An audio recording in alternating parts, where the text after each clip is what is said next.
everyone. My name is CA Manvi Prakash. I cleared my CA exams in the May 23 attempt, and here I am sharing my SCMP strategy that helped me score exemption in my May 23 exam. And the video title is not just a clickbait, it is the real story that is experienced by me. I literally got the 28 marks in November 22 attempt, and that literally led me to fail my entire group. I could not become CA because of SCMP only. So what strategies, what tips I followed, what changes in my study I did in the procedures that helped me score exemption, I'm going to share here, because I literally believe if you also follow these things, you will definitely get success in SCMP, and that won't be a headache for you. तो जल्दी से हम video start करते हैं। And आप अगर उन्हें follow करेंगे, कुछ चीज़ें आपको काफ़ी कॉमन लगेंगी कि ये तो सभी बताते हैं, कुछ चीज़ आपको बहुत जेन्युइन मैं आपको टिप्स देने वाली हूँ जो मैंने एक्चुअल में फॉलो की है। शायद वो इतनी ज़्यादा वाइडली सर्कुलेटेड ना हो, but these are something that I did followed and the result in front of you. So let's just start the video. So the number one tip that I followed is cover entire syllabus. Don't leave any topic, any chapter. Don't go on the ABC analysis at all in the very beginning of your study session. Go for ABC, make ABC analysis of your own. तो इस पूरे point में मैंने आपको 3 चीज़ें बताई हैं। आप हर एक टॉपिक कवर कीजिए, आप कोई भी चीज़, कोई भी चैप्टर को छोड़िए नहीं। ABC एनालिसिस से अपनी स्टडीज़ को स्टार्ट मत कीजिए बिल्कुल भी। ABC एनालिसिस आपका अपना खुद का होना चाहिए। इस चीज़ से मेरा क्या मतलब है, आपको मैं बहुत डिटेल में नहीं बताऊंगी, थोड़ा थोड़ा इस तरह बता दूँगी कि आपको आइडिया हो जाएगा। ABC एनालिसिस जनरली टीचर्स वगैरह हमको लेकर देता है on the basis of past trend, कि पास्ट में ये टॉपिक नहीं आया है और तो इस बार चांसेस है कि वो टॉपिक आ जाएगा, या फिर पास्ट में वो टॉपिक आ चुका है तो देर आर थोड़ा कम चांस है कि आपको वो टॉपिक इस बार नहीं आएगा। तो ट्रस्ट मी, ऐसा कुछ भी नहीं है। ICI को जो देना है वो देगा। पहले हो सकता है कोई टॉपिक आपको कम मार्क्स का दिया हो सकता है इस बार उसी टॉपिक का पूरा आपको वो एग्ज़ाम भर के दे दे। दिस ओनली थिंग मैंने अपने माइंड में रखी थी November 22 that let me fail my that attempt, because chapter है बजटरी कंट्रोल, आपको पता ही है। That was not considered at all A category subject topic, but उससे 60+ मार्क्स का हमारा एग्ज़ाम में आ चुका था, and that led to the very low score in the SCMP। तो कोई भी चैप्टर आप मत छोड़िए। अब मैंने बोला आपको ABC एनालिसिस अपने आप खुद बनाइए। उससे क्या मतलब है? इससे मतलब है जब आप अपने क्वेश्चंस कर रहे होंगे, in the process you are doing your questions, आप उन्हें खुद से मार्क कीजिए। क्या टॉपिक आपको हार्ड लग रहा है, क्या टॉपिक आपको लग रहा है कि ये तो फटाफट से हो जाएगा, इसमें मुझे देखने की ज़रूरत नहीं है, क्या टॉपिक आपको लग रहा है कि एक बार देख लेंगे तो बिल्कुल क्लियर हो जाएगा, थोड़ा सा प्रॉब्लम है। उस अकॉर्डिंग आप अपना ABC अपनी बुक में, अपने नोटबुक में, जिससे भी आप कर रहे हैं उसमें आप एक हल्का सा लिख दीजिए, या तो स्टार बना दीजिए, या जो भी आपको लगता है कि सही रहेगा, जो आपको एग्ज़ाम टाइम में हेल्प करेगा। अपनी पूरी स्टडीज़ जो आप प्रोसेस कर रहे हैं, रिवीजन कर रहे हैं, वो पूरा उन एग्ज़ाम दिनों तक के लिए आप मेंटेन कीजिए कि जब आप एग्ज़ाम में करेंगे तो वो आपको कैसे हेल्प कर सकता है। जैसे एग्ज़ाम में सारे क्वेश्चंस पढ़ना is not at all possible, तो आप अपने चॉइस के जो आपके लिए टफ़ हैं, जो आपके लिए ईजी हैं, आप उस अकॉर्डिंग अपना टाइम उन क्वेश्चंस पर देंगे। जैसे आपने कोई क्वेश्चन किया start, suppose it is from the transfer pricing, you are doing the chapter, and आपको कोई क्वेश्चन लगा, it was just a formula based question, right? तो आपको वो बड़ा इजीली हो गया, आप उसको C कैटेगरी मार्क कर दीजिए, डन। देन आपने नया कोई क्वेश्चन दिखा, आपने देखा उसमें बहुत सारे स्टेप्स में है, जैसे ट्रांसफर प्राइसिंग में है भी बहुत सारे क्वेश्चन इस तरह के, एंड आपको लगता है कि वो एक हार्ड क्वेश्चन है, आपको स्टेप देखना पड़ा या आपने कोई स्टेप मिस कर दिया, तो आप उसको A कैटेगरी मार्क कर सकते हैं। एंड A कैटेगरी मार्क करने का मतलब है आप उसको जब सेकेंड टाइम देखेंगे तो आपको थोड़ा प्रॉब्लम हो सकता है, बट हमने क्योंकि A कैटेगरी मार्क किया हुआ है तो हमारा माइंड उसी तरह से प्रिपेयर्ड है कि ये इंपॉर्टेंट क्वेश्चन है, इसको हम दोबारा देखेंगे, तिबारा देखेंगे, एंड एग्जाम से पहले भी देखेंगे। अकॉर्डिंगली C कैटेगरी क्वेश्चंस को आपको छोड़ना नहीं है। ट्रस्ट में, मैंने अपने लिए कुछ C कैटेगरी मार्क किए थे जो मेरे एग्ज़ाम टाइम में बहुत फ्लो में फटाफट हो गए थे, बट एग्ज़ाम टाइम में I had to look at them. तो बट लकीली मेरे पास इतना टाइम बच गया था मे टाइम में कि मैं उनको दोबारा देख पाई, बिकॉज मेरी स्ट्रैटेजी, मेरे रिविजन्स इस तरह से पहले से ही प्लान थे कि मुझे टाइम कॉन्स्टेंट इतना ज़्यादा नहीं हुआ। देन सेकेंड थिंग, अभी हमें क्या करना है, स्टडी मटेरियल जो आईसीआई की है इट इज़ नॉट सफिशिएंट। मैंने नवंबर 22 में ये बहुत बड़ा घोर पाप किया था कि मैं सिर्फ और सिर्फ आईसीआई का स्टडी मटेरियल सोच कर गई। बहुत बारीक बारीक सी 2-3 किताबें हैं उसमें उसमें there there it has the questions, बहुत अच्छे लेवल के क्वेश्चंस हैं, but it does not have the sufficient amount of variety of questions जो कि आपके एग्जाम्स में भी आ जाते हैं। तो आपको क्या करना है, आपको एक क्वेश्चन बैंक ज़रूर रेफ़र करना है, और उस क्वेश्चन बैंक में जस्ट मेक श्योर जो आईसीआई का पीडीएफ है उसमें case study, case scenarios and all the miscellaneous questions हैं वो सब उसमें कवर्ड हो, पास्ट एग्जाम्स के क्वेश्चंस कवर्ड हो, सारे मॉक टेस्ट पेपर्स कवर्ड हो, रिवीजन टेस्ट पेपर्स कवर्ड हो आपके। और एक और चीज़ होती है स्टूडेंट जर्नल, उसमें भी हर बार हर एक टॉपिक, हर एक सीए फाइनल और सीए इंटर के लिए निकलते हैं, उसमें भी क्वेश्चंस आते हैं, तो आप वो भी देख लीजिए कि वो भी आपके कवर्ड हों। मैंने अपने लिए क्या प्रेफर किया था, मैंने अपने लिए रेफ़र किया था सीए अतुल अग्रवाल सर का question bank. It covered everything, it was totally totally totally worth it. मैंने उसी के 5 से 6 बार कम से कम क्वेश्चंस किए हैं, मेरे पास सारे उसके एबीसी एनालिसिस था, और लास्ट में आके सर ने बता भी दिया था कि ये वाला क्वेश्चन मॉक टेस्ट पेपर में इस बार आया है जो कि हमारे बुक में कवर्ड नहीं है, तो आप उसको अकॉर्डिंगली अपने आप रेफ़र कर सकते हैं। इसीलिए कोई भी ऐसी बुक लीजिए जिसमें सब तरह के क्वेश्चन हों। रिपीटेटिव क्वेश्चन से बिल्कुल मत डरिए, रिपीटेटिव क्वेश्चन को भी कर लीजिए ना, आपको रिविजन ही होगा। रिपीटेटिव क्वेश्चन आप कुछ देखते हैं तो उसे छोड़िए मत बिल्कुल भी। इसी से मैं थर्ड टिप पे अपनी आती हूँ कि आपको जो क्वेश्चंस आप कर रहे हैं there will be many repetitive questions जो आपको लगेगा थ्योरी वाइज में भी रिपीटेटिव हो, जैसे suppose theory is for 6 sigma question, तो और इट इज़ फॉर दिस जो स्टार्टिंग में हमारे चैप्टर्स हैं इंट्रोडक्शन और modern business environment and all, तो उनकी थ्योरी आप बार बार पढ़ लीजिए, उनको रिपीटेटिव छोड़ के समझ के उनको प्लीज़ मत छोड़िए, वो आपको बेनिफिट नहीं करेंगे। एंड ऑल्सो इसी से रिलेटेड मेरी एक अलग टिप आपको मैं दे रही हूँ। नवंबर 23 का हमारा एससीएमपी का लास्ट अटैम्प्ट है, तो जस्ट आप इसको लास्ट ही बना लीजिए अपना। तो इससे रिलेटेड एक टिप मेरी ये रहेगी कि जब आप को दिख रहा है कि आपने अभी 6 सिग्मा का एक क्वेश्चन किया है, सॉरी 6S, सो 6S हमने एक क्वेश्चन किया है, एंड देन एक और क्वेश्चन आ गया जिसमें आपको दिख रहा है थियोरी में कि वो 6S यूज़ होगा, उसको डिफाइन करना है। बट जब मैंने उनको पढ़ा दोनों क्वेश्चंस को, the languages were very different. एक में काफ़ी टेक्निकल चीज़ें लिखी हुई हैं, एक में काफ़ी लेमैन लैंग्वेज में समझाया हुआ है। तो अगर हम एक क्वेश्चन पढ़ के टेक्निकल पर हम उसे छोड़ देते हैं, हम सेकंड को समझ लेते हैं कि सेम चीज़ लिखी हुई है, छोड़ देते हैं, चलो कोई बात नहीं, बट इससे क्या आपका नुकसान होगा कि हमने टेक्निकल पार्ट जब पढ़ लिया तो हम भी वो चीज़ एकदम तो रिटेन रहती नहीं है, और लेमैन वाला हमने छोड़ दिया ऑलरेडी, तो हमें जब सेकेंड टाइम पढ़ेंगे तो वो दिक्कत रहेगी, हमें कुछ याद नहीं रहने वाला है। बट अगर आप क्या करते हैं, अगर आप दोनों चीज़ें पढ़ लेते हैं तो आपके पास एक अपॉर्चुनिटी बन जाती है अपना क्वेश्चन को, अपने जो आंसर को आप ऐसे प्रेजेंट कर सकते हैं कि थोड़ा सा पार्ट आप लेमैन से उठा सकते हैं, थोड़ा सा पार्ट आप टेक्निकल वाला भी उठा सकते हैं, बिकॉज कीवर्ड्स आर नेसेसरी, ये आपको भी पता है लिखने के लिए आंसर्स में।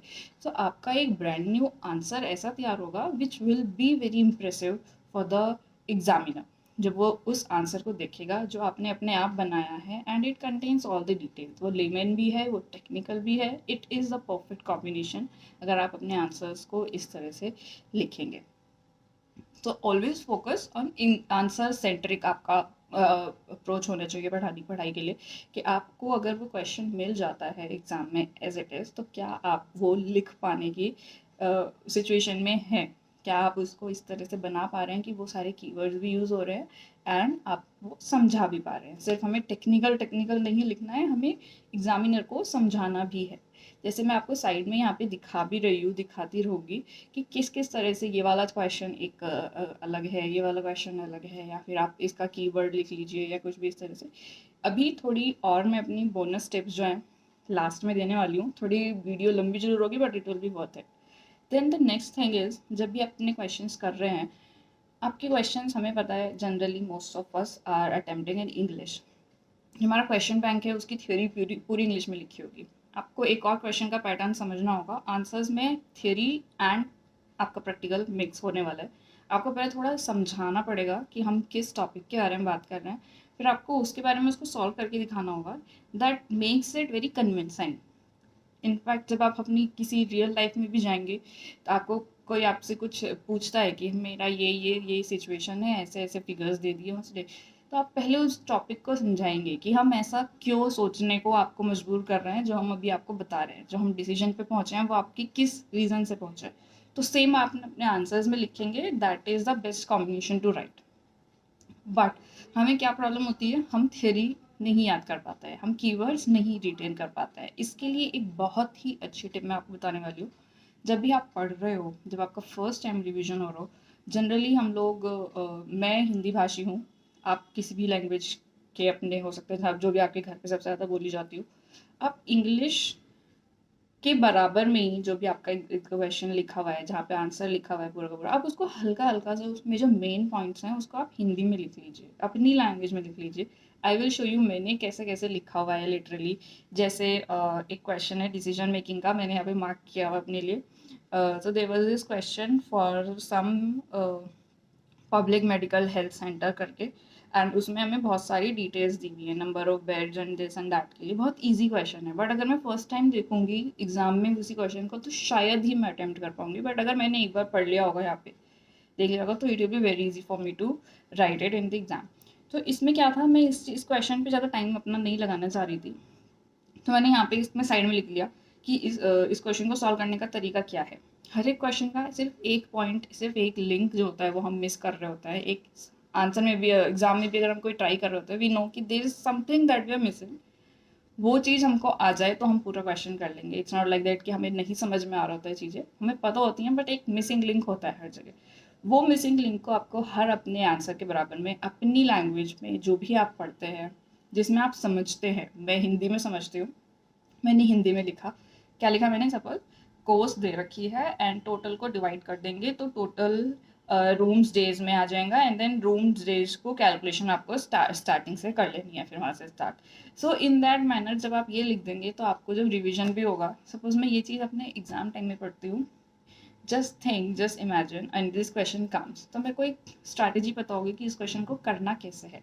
हमको सारे क्वेश्चंस करने आते हैं, हम दिमाग लगा सकते हैं, बट एक गिवन टाइम कॉन्स्टेंट जब हमारे पास होता है, इतने जल्दी दिमाग काम नहीं करता है। उसके लिए ज़रूरी है कि हम पहले से प्रैक्टिस करके जाएं। अगर इस तरह का क्वेश्चन भी आ जाता है, ये क्वेश्चन भी नहीं आता, हम नॉट सेइंग कि क्वेश्चंस बिल्कुल सेम आते हैं, but I will have the mental ability कि मैं थोड़ा सा इसका ले सकूँ, थोड़ा सा उसका ले सकूँ उस क्वेश्चन से, and I will be able to solve my exam. कुछ भी नहीं होगा तो मैं कुछ तो लिख कर आ सकती हूँ, हाफ अटेम्प्ट कर सकती हूँ, और एक एक नंबर की बहुत कीमत होती है, ये सब आपको पता है। So this was my another bonus tip for you. Sorry, I lost the count of number of tips that I was giving, but I'll mention it in the video. Then the next tip, the very most important tip is starting की जो chapters हैं, decision making था, and this modern business environment, and these all these जो chapters हैं, उनमें बहुत सारी definitions हैं। definitions कौन कौन सी हैं, जैसे ओवरऑल बात करें तो हमारे पास है SCM की डेफिनेशन, सबसे पहले वैल्यू चेन की है, TQM की है, SCM, SLA means this share service level arrangement, sorry gain sharing arrangements है, JIT है, कैनबैन सिस्टम है, काइजन है, 5S है, TQM है, सेल्युलर मैन्युफैक्चरिंग। ये सब की जो डेफिनेशन है वो हमें कहीं ना कहीं मेंशन करनी पड़ती है अपने आंसर्स में। You will all agree with this thing. फिर इनके एडवांटेजेस, डिसएडवांटेजेस, इनके यूजेस, ये सब चीज़ें हमारी नोट्स में है, and we literally have to learn those. But हमें कहीं ना कहीं, आपके साथ ऐसा होता है कि नहीं होता, मेरे साथ ही होता था, उनको सब डेफिनेशन कहीं ना कहीं सेम लगती थी। सेम ही तो है, सेम ही तो है, सबका एक अल्टीमेट ऑब्जेक्टिव क्या है, कॉस्ट कम करने का, राइट। तो but it is not same, ये हमें पता है, कॉन्सेप्ट अलग है, जब नाम अलग है सब चीज़ों के। तो मैंने उसके लिए क्या किया, मैंने उनको सबको एक ही जगह पर लिखा। जैसे मैं आपको अभी दिखाती हूँ, ये एक मेरे पास पूरा चार्ट है। इस चार्ट में ये मेरा पूरा हैंड रिटन है, एग्जैक्टली A to Z सब कुछ। इसमें मैंने सारी डेफिनेशंस लिखी हुई है इस तरह से। सो इट्स लाइक सारी डेफिनेशन एक जगह जब कवर हो जाती हैं, एंड जब मैं उन्हें पढ़ती हूँ तो I am able to make a difference but जब मैं चैप्टर वाइज पढ़ती हूँ तो वो पिछले वाला थोड़ा धुंधला जाता है, नया वाला लगता है ये वाला अच्छा है, ये वाले वर्ड उसमें मिक्स हो जाता है डेफिनेशन में। तो वो उस चीज़ से बचने के लिए और क्लैरिटी वाइज आपको पढ़ने के लिए ये चीज़ आपको बहुत हेल्प करेगी। That help me a lot. तो यहाँ पे मैंने सारी डेफिनेशंस लिखी हुई है। I will mention it here again, not only just definitions, मैंने नेक्स्ट पेज पे सारे के सारे हमारे बेनिफिट्स तक भी लिखे हुए हैं, सब चीज़ों के बेनिफिट्स अलग अलग तरीके से। एंड उनके आगे मैंने ये भी लिखा हुआ है कि वो कितने बेनिफिट्स हमें दिए हुए हैं, द नंबर ऑफ बेनिफिट्स, ताकि अगर मैंने 6 लर्न किए हैं, मुझे 5 रिकॉल हो रहे हैं, तो एटलीस्ट आई वुड नो कि there is sixth one and I could focus on remembering that one. These small details matters a lot. So यहाँ पे मैंने सबके बेनिफिट्स लिखे हैं, starting from the JIT, kaizen costing, BPR benefits, limitation of six sigma, सब चीज़ों के लिए मैंने यहाँ पे लिखा हुआ है। एंड देन आप इस तरह से ही अपना एक फॉर्मूला चार्ट भी बना सकते हैं। उनको पता है काफ़ी चीज़ों में फॉर्मूलाज हैं, जैसे प्राइसिंग डिसीजन में है, राइट। तो उन सब चीज़ों के लिए अब इससे फ़ायदा आपको मैंने बता दिया क्या होगा, आपके पास पूरा एक थोड़ा स्ट्रक्चर होगा। ये एक मेरा मिनी रिवीजन चार्ट है। अगर मुझे एक चीज़ भी बैठ के देखनी है तो मुझे समझ में आ जाएगा कि आउटसोर्सिंग के क्या बेनिफिट्स है, कॉस्ट सेविंग होती है, इन्वेस्टमेंट सेविंग होती है, एंड आपको बिजनेस में फ्लेक्सिबिलिटी मिल जाती है। बट इन द सेम अगर मैं देखूँ मुझे एक्टिविटी बेस्ड कॉस्ट मैनेजमेंट का देखना है, तो I have this whole thing under my control. मुझे पता है मुझे क्या देखना है एंड मैं उस चीज़ को कंपेयर भी कर सकती हूँ। जैसे JIT काइजन में हमें लगता है सेम चीज़ है, but it is not same. हमें पता है JIT की बेनिफिट्स ज़्यादा हैं, it has 7 number of benefits, and kaizen में हमारे पास 5 नंबर ऑफ बेनिफिट्स है। ये आपको काफ़ी रट्टाफिकेशन लग सकता है, बट एग्जाम की तैयारी के लिए these things only will help you. So that was my personal trick and that's my genuine advice. आप भी जैसे कर सकते हैं, it will help you. So that was from my side. आप एक और काम इसमें एक एडिट टिप मैं आपको दे सकती हूँ। आप कुछ भी लिख रहे हैं, कुछ भी कर रहे हैं, कुछ भी आप पढ़ रहे हैं अपना, आप उसके लिए साथ में एक अपनी नोटबुक रखिए and write as many as you can, as many as question you can. आप थ्योरी लिख रहे हैं, आप थ्योरी पढ़ने की कोशिश कर रहे हैं, आपने कोई क्वेश्चन लर्न किया, suppose a theory question you learn, just right it. just 2 to 3 times you could write it somewhere roughly, एक बार इस पेज पे लिख लिया, एक बार नेक्स्ट पेज पे लिख लिया, and then just see the results. आपको वो कभी नहीं भूलेगा। आप जब उसे अपने एग्जाम में लिखेंगे आपको याद आएगा वो सब कुछ, it will recall. Human brain is like function is structured in that way that it will help you recall it itself. आपको अपनी मेहनत पे ट्रस्ट होना चाहिए। it will help you maintain your marks, and I think that was the thing that helped me. And also uh, this handwriting के marks ICI नहीं देता है, आप उस चीज़ को फोकस ना भी करें तो भी चलेगा। Just improve the quality of your questions, and quality आपकी मेहनत से ही बढ़ेगा। जब जितना आप उसमें सब्जेक्ट में डीप डाइव करेंगे, जितना आप उसमें मज़ा लेने की कोशिश करेंगे, आपको फिर अपने रिजल्ट में भी उतना ही मज़ा आएगा। So for more details, or if you have any questions, you can let me know in the comments below, and all the best.